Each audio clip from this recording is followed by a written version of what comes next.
The transport shuttle descended through Valka Prime's crimson atmosphere, and Lieutenant Marcus Webb pressed his forehead against the viewport, watching the sprawling military academy materialize below. His katana rested across his lap, wrapped in worn black cloth that had traveled through 3 generations of his family. Behind him, the Kryn pilot chittered something in his clicking language, probably another joke about the primitive human and his ancient sword. The academy's main courtyard bustled with alien cadets from 40 different species, their plasma weapons glinting in the double sunset light. A towering Vraxian scales, glittering like oil on water, pointed at the cloth-wrapped katana on Marcus's back and barked out a laugh that sounded like grinding metal. "Look, they sent us a museum curator," the creature bellowed, and dozens of cadets joined the laughter. Marcus kept walking, remembering Master Tanaka's words from the dojo back in Kyoto. The warrior who responds to mockery with anger has already lost the battle. Inside the cavernous training hall, Instructor Velcora, a decorated Tharn warrior with skin like burnished copper, addressed the assembled recruits. "You will train with weapons of the modern age: plasma rifles, neural disruptors, graviton cannons. Melee combat is a relic, a curiosity for historians." Her 6 eyes swept across the room and landed on Marcus. "However, tradition demands we acknowledge all combat forms, even those that history has rendered obsolete." The laughter that followed felt like needles against his skin. That night in the barracks, Marcus sat on his bunk and unwrapped the katana, the blade catching the artificial light. His roommate, a stocky Kovan with tusks and kind eyes, watched him polish the curved steel. "No offense, human, but why cling to that antique?" Marcus drew the blade slowly, feeling its perfect balance. "Because this blade has memory, and memory is what separates warriors from soldiers." The first week of training was a systematic dismantling of Marcus's confidence. During a breach and clear exercise, a Vraxian cadet named Tokarak shoulder-checked him into a wall, sending the katana clattering across the floor. "Careful with your butter knife, primate," Tokarak hissed. "Wouldn't want you to hurt yourself." The other cadets didn't laugh this time, they simply ignored him, which felt worse. But every evening, Marcus found an empty training room and practiced alone. He moved through katas Master Tanaka had drilled into him since childhood, each motion flowing into the next, like water finding its path. His body remembered what his mind sometimes forgot, that speed wasn't just about physical velocity, but about efficiency of movement. In his mind, he heard Tanaka's gravelly voice. "The gun shoots where you aim it. The sword goes where your spirit commands." Week 3 brought integration combat exercises, where his contributions were minimal, his suggestions ignored. During a bunker assault scenario, his team leader explicitly ordered him to stay back and look pretty with your toothpick. They failed the exercise, and the leader blamed the loss on dead weight. That night, Marcus sat in the observation deck, holding the katana across his knees, wondering if maybe everyone was right. The flashback hit him while he polished the blade under the stars. He was 14 again, in Master Tanaka's dojo, having just lost his 6th consecutive sparring match. "Why do I keep losing, Master?" Tanaka had smiled. "Because you fight to win. The katana teaches us to fight to become nothing, empty space, where the opponent's attack finds no target. When you are nothing, you can be anything." The challenge came during week 4. Interspecies sparring tournament, optional, but encouraged. Marcus watched the synapse populate with names when Tokarak's massive form materialized beside him. "I notice your name is missing, antique collector. Worried your primitive toy will snap against real weapons." The challenge in his voice was unavoidable. Marcus felt the weight of the katana on his back. "I'll register. Are you offering to be my opponent?" Tokarak's laugh echoed off the high ceilings. "Little primate, I would break you in 3 moves. But if you survive your preliminary matches, maybe I'll have time to embarrass your species properly." His first match was against the Lyrian scout with lightning reflexes and venomous claws. When the bell chimed, the Lyrian became a blur of motion. Marcus waited. 3 feet away, the Lyrian leaped, claws extended for his throat, and Marcus drew and struck. In a single motion the blade caught the Lyrian's wrist mid-strike and sent the venomous claw spinning away. The whole exchange took 2 seconds. The arena fell silent, then erupted in confused applause. His second match was against a Corvan brawler, a walking tank of muscle.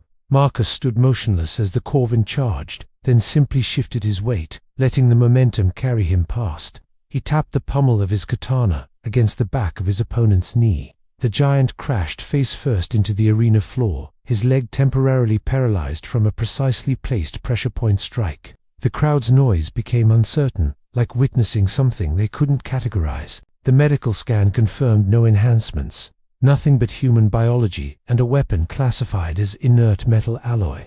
Minimal threat assessment. Instructor Velcro called him to her office. Your preliminary matches have caused quite a stir, Cadet Webb. You've drawn Th Akarik for your next match. He's requested the bout be moved to the main arena and broadcast fleet-wide. He wants to make an example of you. The 3 days before the match were the longest of Marcus's life. Tokarak spent them giving interviews, demonstrating his plasma blade techniques, describing in vivid detail how he would dismantle the primitive human. Meanwhile, Marcus spent the time in meditation and kata. On the final night, he received an anonymous message: "Humanity is watching. Don't let us down." The main arena held 5,000 spectators, and every seat was filled. Marcus walked to his corner, the katana secured to his back, wearing simple training clothes, while Tokarak stood opposite in full combat armor, plasma blade crackling with purple energy. The commentary feed discussed the obvious mismatch: 8 feet of armored Varaxian versus 6 feet of unaugmented human. The betting pools showed 1,000-to-1 odds against him. The referee's AI voice boomed: "Standard combat rules apply. Fight until submission, incapacitation, or ring out. Combatants, acknowledge." Tokarak raised his plasma blade and roared. Marcus simply bowed, then drew the blade from its scabbard. The curved steel caught the arena lights. Tokarak laughed. "That's your weapon. You really brought a museum piece to a real fight." Marcus settled into a basic stance, breathing slow and deep. "Begin," the referee announced. Tokarak exploded forward, plasma blade leaving light trails in the air. The crowd leaned forward, anticipating carnage. Marcus stood perfectly still, eyes half closed. The Vraxian covered 30 feet in 2 seconds, raising his superheated blade for a downward strike. And then Marcus moved, not away, but forward and to the side in a motion so economical it seemed impossible, his body passing through the space where the attack had been intended like smoke through a fence. The katana flashed once, a silver line in the air so fast the cameras barely caught it, and Tokarak's plasma blade handle, and all separated into 2 pieces that clattered to the floor. The Vraxian stumbled past, his brain trying to process what had happened. He spun with a snarl, reaching for Marcus with talons that could rend steel. But Marcus was already moving into his second motion, the kata he'd practiced 10,000 times. The Serpent's Whisperer technique, designed to end conflict through precision rather than power. The katana moved in a tight arc, passing within millimeters of Th Akarik's throat, then flicking upward to tap the nerve cluster beneath his jaw with the flat of the blade. The Vraxian's eyes rolled back, his massive body going rigid, then collapsing onto the arena floor. Complete neural shutdown. 2 moves, 5 seconds from start to finish. The silence was absolute. 5,000 spectators sat frozen. Then someone started clapping. It was Grun, the Corvan roommate. The applause spread like a shockwave, the entire arena erupting into a standing ovation. Marcus stood over Tokarak's unconscious form, katana already sheathed, bowing to his fallen opponent with genuine respect. In the aftermath, cadets parted before him like water. Instructor Velcro approached. "Cadet Webb, I owe you an apology. We dismissed your weapon as a relic, your traditions as obsolete. We were wrong." Marcus shook his head. "You weren't wrong, ma'am. In most situations, the plasma blade is superior. But combat isn't just about the weapon. It's about the warrior wielding it, the discipline that shapes their actions. My ancestors developed the katana over centuries of conflict. That wisdom doesn't become obsolete just because technology advances." The broadcast reached across the galaxy within hours, viewed billions of times. The footage of those 2 moves became the most analyzed combat sequence in GDI history.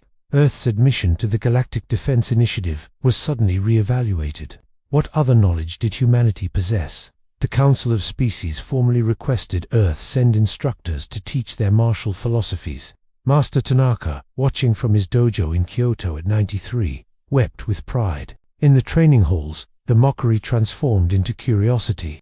Cadets approached Marcus, asking about Earth's martial arts, about the philosophy of the blade. Even some Vraxians asked to train with him. The katana's lessons about discipline, about emptiness, about seeing the opponent's intention rather than their action proved universal. The academy added formal courses in human martial philosophy, and within months, cadets wielding plasma weapons were incorporating principles first developed by samurai 1,000 years ago. A year later, Marcus stood in the main arena as instructor for the academy's first graduation ceremony for cross-species martial integration. Before him stood 50 cadets from 20 species, each having studied both modern weapons and ancient earth combat disciplines. They performed a synchronized kata, plasma blades, and traditional swords, moving together. Instructor Velcro approached the podium. Today we graduate warriors who understand that technology serves the warrior, not the other way around. Lieutenant Marcus Webb has taught us that humanity's greatest contribution may not be their ships or weapons, but their understanding that some truths are timeless. Marcus unsheathed his katana one final time. Master Tanaka taught me that the way of the sword is the way of life discipline, respect, precision, and understanding that true strength comes from harmony. You have learned these lessons, and now you will carry them into the galaxy, proving that wisdom has no expiration date, that ancient traditions can illuminate modern challenges. He raised the katana in salute, and 50 blades plasma and steel rose in response. The message Marcus had once received echoed in his mind. Humanity is watching. But now he understood it differently. Earth had joined the galactic community, not as students hoping to catch up, but as teachers carrying knowledge forged in centuries of conflict. The katana, mocked as a relic, had become a symbol of humanity's contribution, the understanding that progress doesn't mean forgetting. As the ceremony concluded, Marcus sheathed his sword with the sharp click that had become his signature sound, and spoke words Master Tanaka had once spoken to him. The blade that cuts deepest is the one sharpened by history, wielded by discipline, and guided by wisdom. This is humanity's gift to the galaxy, not just our strength, but our memory of what it means to be warriors who serve something greater than ourselves.